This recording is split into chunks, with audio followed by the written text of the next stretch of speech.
Who's ready for the Midsummer Oakson Classic? I know y'all are ready. I know y'all are pumped. Important question. Where did I hide the broadcaster? Hey, there it is.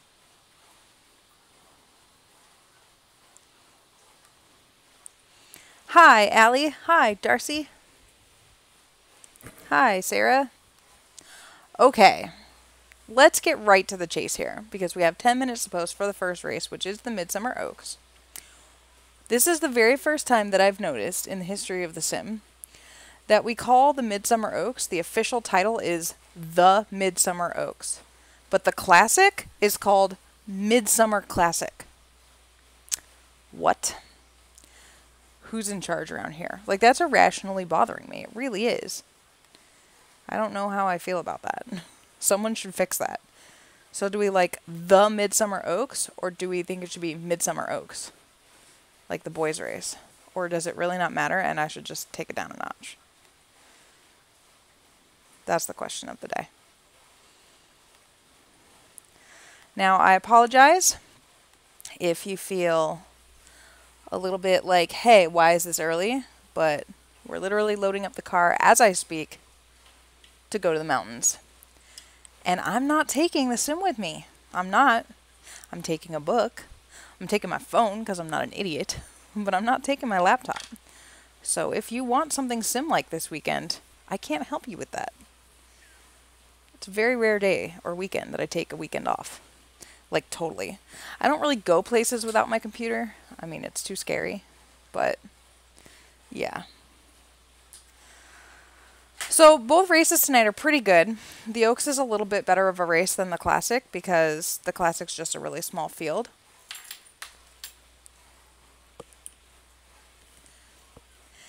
The Oaks has 7 horses in it, and of the 7, I would say, I'm 99% sure. I guess I could look over here. Let's look. Nope, this doesn't tell me. I'm pretty sure they're all freaks out of the 7. What you gonna do with all those fillies? So make sure you get your bets in because this race is really nice. And first of all, I would like to welcome Emily Mitchell to the broadcast. She's not talking. Don't get excited. It's still just me. But she is one of the oldest sim players, time-wise, not age-wise. Although her birthday is coming up. Although I think she forgot mine yesterday, so I think we're fighting. But maybe I just didn't see it. She's here tonight because we're having an early broadcast. This girl works on a farm that she owns and has all sorts of things that she does and apparently goes to bed at, like, you know, when old people go to bed or something. So she's excited about the early broadcast. I feel like I'm digging myself a hole here. It's not going that well. But I'm glad she's here. And she's back in the sim and is doing well. I did hear from Eric Nalbone yesterday. He's back in. And even Ara Davies has been logging in, so can't get rid of those old people. Obviously, I mean time, not age. Alright. Number 1 is Work of Art. This is a homebred for Danny Derby by James Dean out of Blame, Canada by Rambling. You may remember that Blame, Canada is out of Skyfall. This is a 3-year-old filly who is 3 for 7 lifetime with 2 second place finishes. So she's either like right there or she runs kind of nowhere. Her last two races were those 2 big losses. She was 7th in the Long Island Classic, but that was against the boys. Well, technically against the boys, although obviously I'll let you know won that race by 5 lengths. And then before that, she was 5th in the Louisville Oaks. She was beaten like 3 noses and a neck in that effort, so it's not really her fault. So she's sitting waiting for a big one. This race seems likely. Before that, she'd won the Grade 1 Lexington Oaks and was 2nd in the Stewards Cup Juvenile Fillies. So she obviously has the class. She obviously has the breeding. It would like not be surprising. Get off of me, you cat with claws. Ow. Obsessive. She sees suitcases. She's sad. I don't remember what I was saying. This was a good spot for her because she's going to want a 1.25 miles is the end of that story. Okay, number 2, Night Before Christmas. Carl Smythe owns this one. This is the final daughter of Marilyn Million, and she's by Heart of the Storm. She's coming off a win in the Grade 1 Long Island Acorn. That was with a 94 speed figure. And one of the big fillies she beat that day, As Long As I Live, is not back in this race, which is too bad because she probably would have won this. This race is like perfect for her. She did break her maiden last year in a dead heat with Active Courage, who's in this race. She's actually next in the post position. That was with a 95. She won a Grade 3, was 4th in the Stewards Cup, and then this year won the Grade 1 Southern California Oaks. This filly, obviously bred to go this distance, obviously going to love it. Definitely a contender here today. Number 3 is that Active Courage. This is another daughter of Heart of the Storm, but this one is out of a Messiah mare named Your Hand in Mine, who I think won the Louisville Oaks. I'm like pretty sure about that. Wait for it. No, she was 7th. I don't know what I'm talking about. I feel like I went through this last time, this horse race too. Anyway, yeah, that horse was useless. I don't know what I'm saying. Coming off of a win? Oh no, 2nd place effort by a nose in the Toronto Oaks, but again, the filly that beat her that day, not here today. Before that, she was 2nd by a nose in the Louisville Oaks, and for some reason, that filly, Hiding My Heart, also not here today, and that was by a nose. So basically, she's been knocking on the door for a Grade 1 win, beaten 2 noses in her last 2 tries. Before that, she'd won the New Orleans Oaks and the Silver Bullet Stakes. So definitely knocking on the door for this Brianna McKenzie trainee, who was bred by Elise Peverell. Number 4, Sing Back Louder. Ash Terrison, for whatever reason, does not believe this filly will win a Grade 1 this year. So I'm on a mission to, make it happen, because I like a good challenge in my life. She loves this filly. This filly is 3 for 6 lifetime, coming off of a 3rd place effort, beaten only a half length in the Long Island Acorn. Before that was 4th in the Louisville Oaks, and had won 2 in a row before that. She's by hold above out of a Father Ralph mare, so does she want a little bit longer than this, or is this perfect? Well, that's what we're going to find out today. Number 5 is Emily Mitchell's homebred, and that is Windrush. This is a daughter of Man of Mystery. She broke her maiden 4-back, then she was 2nd in allowance, then she won an allowance, so she came up through her conditions very well. She wheeled back into the Long Island Acorn. This is a very tough group of fillies to randomly be dropped into a Grade 1. She ran okay. She ran 6th. She wasn't beaten that far. She is out of Wish in the Wind. Is that really who she's out of? Okay, I want to make sure I clicked on the right thing. And Wish in the Wind was a winning mare, and she goes back to a very nice female family in the sim. So obviously the pedigree is there, and this filly is a half-sister to $169,000 earner, Windrush. Number 6, Stay or Leave for John Exett. This is a homebred. Another James Dean. They're either James Dean's, Heart of the Storms, or Man of Mystery. That's literally all you got in this race. That's actually kind of funny. Oh no, hold above. Weirdo. Get out. You're not invited to this party. John Exett, again, bred this one out of his Saratoga mare, Crazy. She's coming off a 5th place effort in the Clearwater Oaks. Before that, she'd won a non-Rouge 2 and broken her maiden. So getting good at the right time. Did not like the sloppy track last out. That is interesting today because today the track condition is fast. Number 7 is Thank You Art. This is another Man of Mystery that Randall Allen owns out of a Firefly mare. This filly wants to go really, really, really far and has not gotten the chance to do so. She has only run further than 1 mile and 16th twice in her 7 starts. Yeah, she really wants to go far. This probably isn't far enough. So Randall, if you're listening, whatever she does today is gravy. More miles. More of them. Do that. That's what Thank You Art wants in her life. She did break her maiden 2-back. She's one of those annoying freaks that you kind of want to punch in the face. Oh no, she's not a freak. She's just under. Because she was 3rd, 2nd, 3rd in maiden races, and then she finally won, and then she was 2nd in her stakes debut. So Randall's been patient, and it's time for him to get a win. So we're 3 minutes away from post time for the Midsummer Oaks. Obviously, the best filly in the crop is not here, but that's okay because no one wants to play with her. Let's see if she's entered back anywhere. I will let you know. 9 for 9, Triple Crown winning filly is entered back next week, 1 week from tonight, in the Rags to Riches, which is her first race against older mares.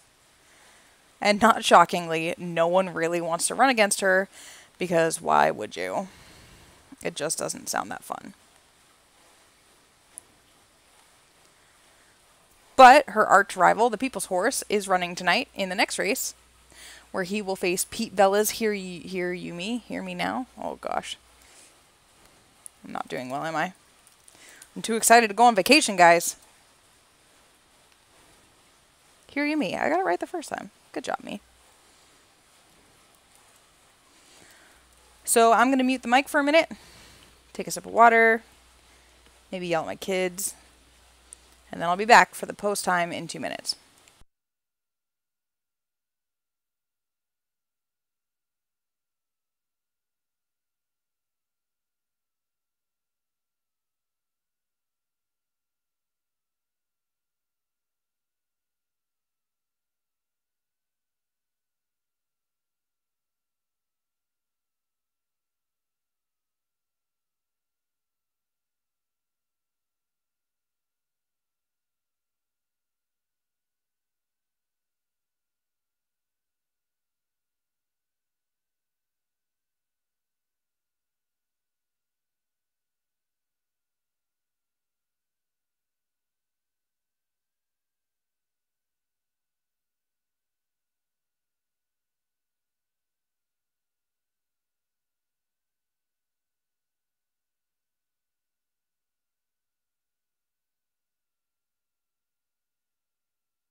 It is post time for the Midsummer Oaks.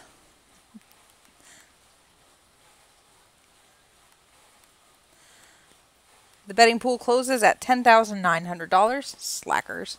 I expect better in the next. Or not, since I expect there'd be like a massive minus win pool on the People's Horse, but I digress. 7 fillies going 1.25 miles on the dirt. They're all 3-year-olds going for $750,000.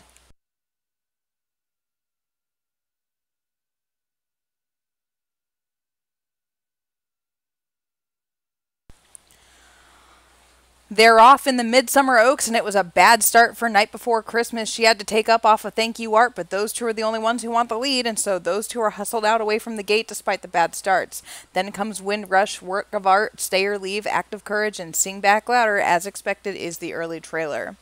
So it's a little bit of a duel up front with Thank You Art and Night Before Christmas. Those two have 3 lengths on the rest of the field as they pass us for the first time and go around the clubhouse turn. Wind Rush is third, a length to Work of Art and Stay or Leave, who are right together. Another length back to Act of Courage, and then Sing Back Louder, who is 6 lengths off the leaders. That leader is Night Before Christmas, and she sneaks away from Thank You Art now. Night Before Christmas is going quite quickly out here. Thank You Art second, and that one has 5 lengths on Work of Art third. Then comes Wind Rush, who loses a spot to be fourth. Stay or Leave, Act of Courage, and Sing Back Louder is still the trailer. All riders are happy with their positions now. It's Night Before Christmas by 1. Then comes Thank You Art. She's got 6 lengths on Work of Art. Wind Rush is alongside that one, then another length back to Stay or Leave. Act of Courage is 6, but she starts to get going now, and Sing Back Louder is hot on her heels. They've got half a mile left to go in the Midsummer Oaks, and it is still Night Before Christmas. Thank You Art is back up against her. She's now only a neck behind. Act of Courage is up in a third, and she is rolling. Sing Back Louder, Work of Art, Wind Rush is done, and then comes Stay or Leave. They're at the top of the stretch, and it's Night Before Christmas, but she has folded. The new leader is Act of Courage. Act of Courage trying to run away from them. Sing Back Louder chasing. Thank You Art and Work of Art. Then Wind Rush. It is Act of Courage. Sing Back Louder. Then Night Before Christmas, and that's how they're going to finish. Act of Courage by 1. Sing Back Louder was second. Then Night Before Christmas third. Thank You Art and Work of Art.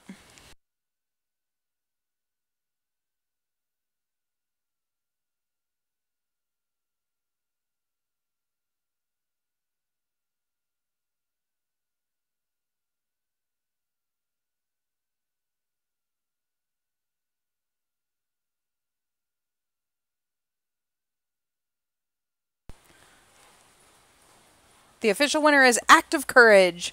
She's a 3-year-old Dark Bay filly by Heart of the Storm out of Your Hand in Mine, who did not win the Louisville Oaks, by Messiah. She was bred by Elise Peverell and is owned by Brianna McKenzie. This is her 4th win in 8 starts, and her companion cat is named Faith. Next up, we have 7 minutes to go before the Midsummer Classic. We have a field of 5. These are 3-year-old colts and 1 gelding, going 1.25 miles for $1 million. Number 1 on the rail is the People's Horse. And this is the horse who was kind of bred specifically to win the Triple Crown, and he didn't. Slacker. Before that, he was unbeaten, broke his maiden first out in the American Pharoah Stakes with a 100, won the Stewards Cup Juvenile with a 100, won the Sunshine Park Derby with a 97, and then he missed by a nose in the Louisville Derby. But don't worry, everybody thought, hey, he almost won. Maybe he can win the Baltimore Crown. But alas, the filly trounced him. Instead of wheeling back to lose again, because no one thinks that's very fun, he went on to the Queen's Derby and won that effortlessly, like by 4 lengths. Like, he seriously probably could have won the Canadian Triple Crown, but why do that when you can run for $1 million in the Midsummer Classic? That's why the People's Horse is here today. He's by Happy This Way out of a Dr. Mare. So the only question is, can he run 1.25 miles against super serious competition? I mean, like, he did it in the Queen's Derby, obviously, but he couldn't get it done in the Louisville Derby. So I don't think that's going to be so much of a problem today as it might be 4 weeks from today. While I'm talking, I'm looking at where Mr. White Sox is. Oh, he won last week. Who knew? He won the Haskell. Good job, Mr. White Sox. Okay. Number 2 is Winded Raider for Bernard Kwok. This is a 3-year-old son of Pyramid out of Wind Against Fire mare. Mike Bryant bred this guy. He did break his maiden first out pretty impressively, actually, but he hasn't won since, coming off of a 4th place effort in the Mustang Park Derby, but there's only 5 horses in here, so he will pick up a check. You know what, Allie? Go design your own trophies. Number 3 is Hear You Me for Pete Vela, and this is widely considered the big challenger in this race. I bred this one. He cost $2.2 million as a foal, coming off of a 3rd place effort in the Long Island Classic.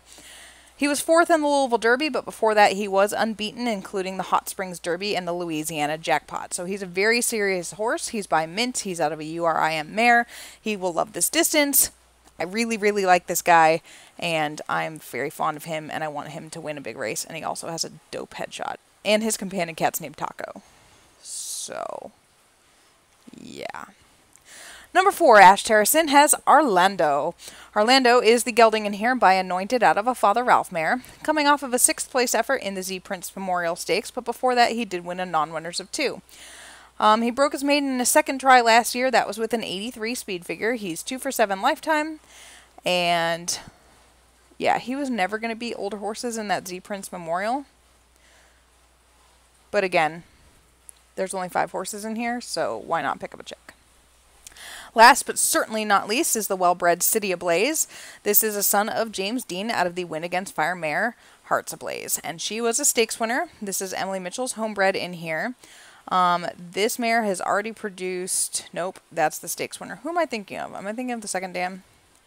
Yeah, Second Dam earned $600,000 and produced all sorts of things. That's who I'm thinking of. Anyway, City Ablaze is coming off of a 3rd place effort in that Queen's Derby. Again, kind of surprised that he didn't wheel back to the Prince of Peace because that race came up so light that he probably could have won it.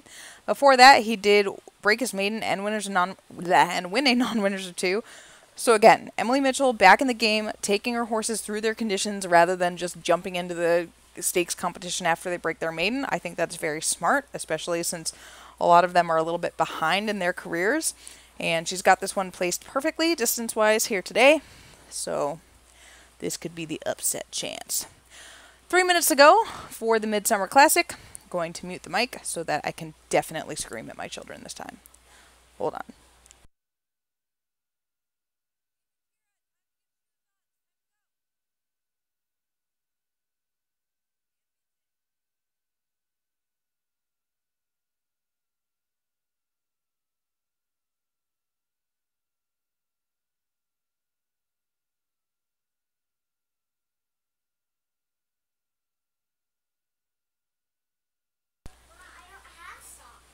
Go get socks. They're in your drawer, the bottom one. Drawer, bottom one. Sorry, I unmuted. Lesson learned. 2 minutes to post. Frankly, Emily Mitchell, I'm really appreciative of having something to talk about today, because these races came up a little bit light. Let's have a contest, although at the moment, contests are extraordinarily suspect. What? Mommy's on the radio. I love you too. Okay, that was cute. Are you guys ready? Yes. Not talking to you. The last 3 winners of the Midsummer Classic all won what race? The last 3 winners.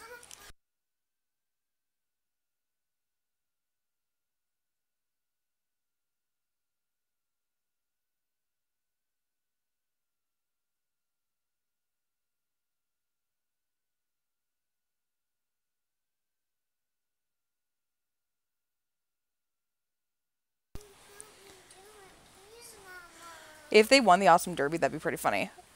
Hey, Nene Hunter, you win. They did all win the Louisville Derby. But this year's Louisville Derby winner is not here.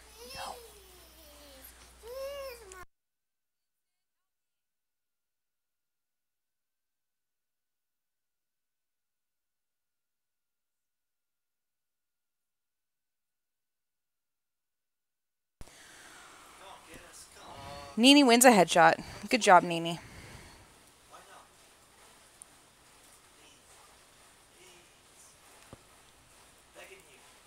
One more minute to post. Betting pool's currently at 13,500.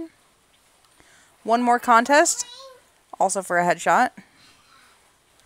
Oh my gosh. Why did I tell these kids to put their shoes on already? They should be in the car. For a headshot. Name all of the horses that Eric Nalbone has won this race with.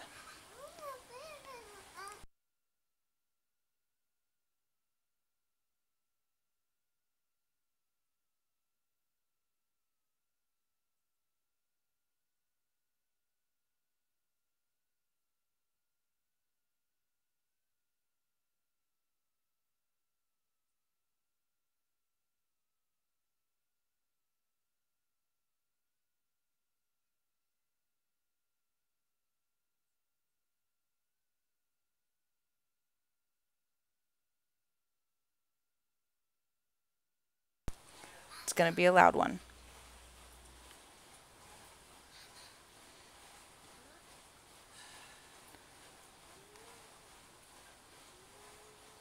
Okay, guys, there's 7 of them. You can do it. Allie's going to whip you guys. She's got 5 of the 7. Go away.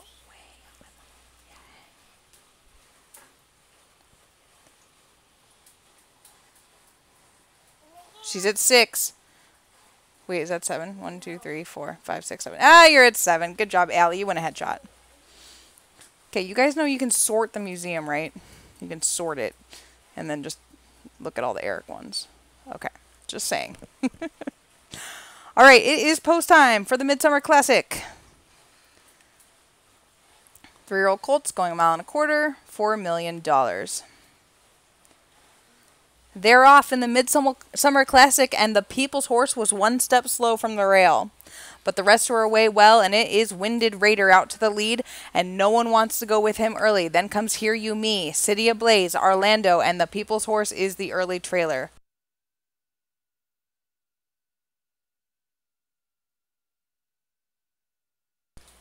No change in order as they go past us the first time under the wire. It is Winded Raider leading by a length. Hear You Me is second, then City Ablaze, Orlando, and the People's Horse is still the trailer, but there's only 2 lengths from front to back. Winded Raider is the leader by 3 lengths. Then comes Hear You Me, City Ablaze, Orlando. 3 lengths back to the People's Horse. He's now 8 lengths off the leader, and this is not usually as far back as he can be. Winded Raider leading by 3. Hear You Me, then City Ablaze. The pace is decent, Orlando, but the People's Horse would have to make up a whole bunch of ground, and here he goes with an early move past the half-mile pole, and the People's Horse is now up into second. Winded Raider is done. Hear You Me takes over the lead. He's a length in front of the People's Horse. Then comes City Ablaze. Winded Raider and Orlando is the trailer, but he's moving up, and they're at the top of the stretch. It is Hear You Me. He has to hold off the People's Horse. Then comes City Ablaze. We're down to 3. The People's Horse. He takes over the lead now, and he's drawing away, and as expected, no challenge today. It is the People's Horse. Hear You Me is going to be second, then City Ablaze third, and 7 lengths back to the rest.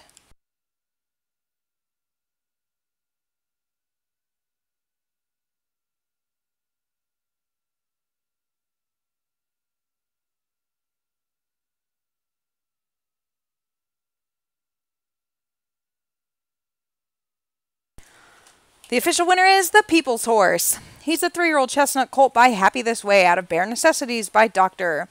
He is owned by Chris Bobby and is now 6 for 8 lifetime. And he's earned like $3 million or something like that. But he has no flowers because he was a slacker. Guys, it's been real. But I've got a kid smack. Oh, I probably shouldn't have said that live on YouTube. I've got a kid to punish for being irrational. Can I redact this from the record? And then I've got mountains calling my name. And Chinese food. So, yeah.